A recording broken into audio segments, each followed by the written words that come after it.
by Laura Alderocio. I was a fallen star, my own light fading, my hope to be untrue, my dreams turned to nightmares. My strength was weakened by my sadness. The moon lost faith in me. The stars had turned away from me. The darkness filling me, the gleam in my heart has lost its love.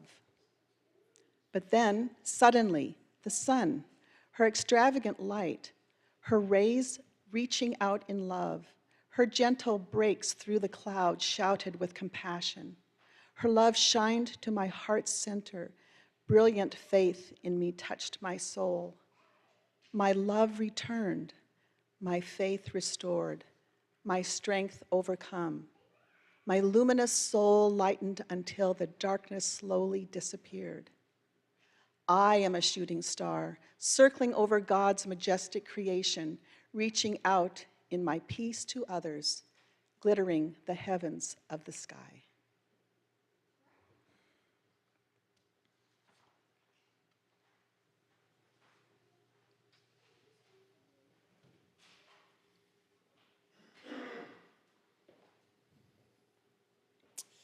Doug and I went to see the movie Boys in the Band. Oh, no, Boys in the Boat. There's another movie, Boys in the Band. Wouldn't know about that. Boys in the Boat over the holidays, and it is an excellent movie.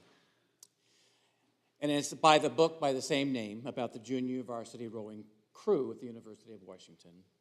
And hopefully without spoiling too much, they end up in Germany in 1936, where Adolf Hitler greets them and is in charge and oversees the Summer Olympics.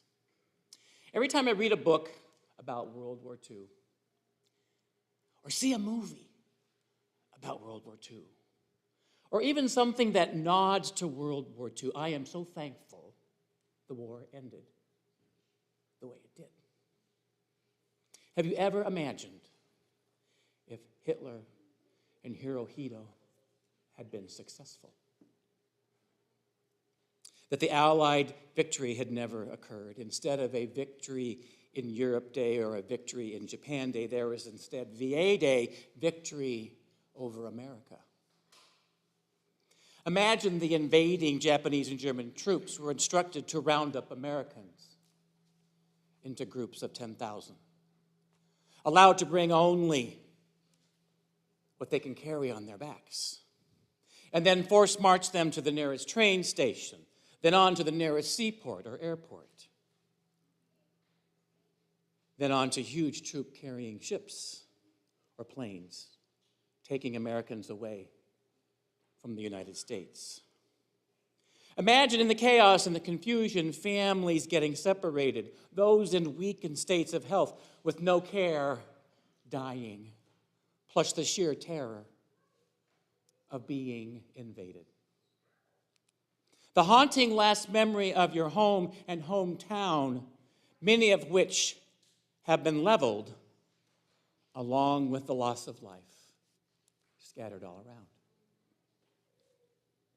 Then, if you will, imagine these 79 years have passed and that Americans still remain in a land of captivity. If you're in your 80s, you arrived as an infant. If younger, this is the only world that you know. You've only heard stories about home. If you are in your 80s or older, you fear you will never see home again. You only remember the days before the invasion, the way life was, not perfect, but bittersweetly yours. You remember Tolt Church, potluck suppers, Christmas pageants, and all the flowers on the Easter altar. Still finding it hard to accept life as it is now after all these years. You wonder what family and friends made it. Where did they live? What did they look like? How and if they have survived. Did some survive by conspiring with their captors, selling their birthright for a bowl of soup, scratching and clawing for a place, any place, knowing all along their traditions are dying? the fabric of American life fraying, the tapestry of an immigrant democratic country completely unraveled. One looks out their window of the small jury room to see that flag, the captor's flag, still flying high, and one sobs and griefs for what all that is lost, all that could have been but will never be. And the grief is bitter, the heart broken, thousands of miles from home. And we have to stop for a moment, and we have to realize that much of the world has and still lives through tragedies like this.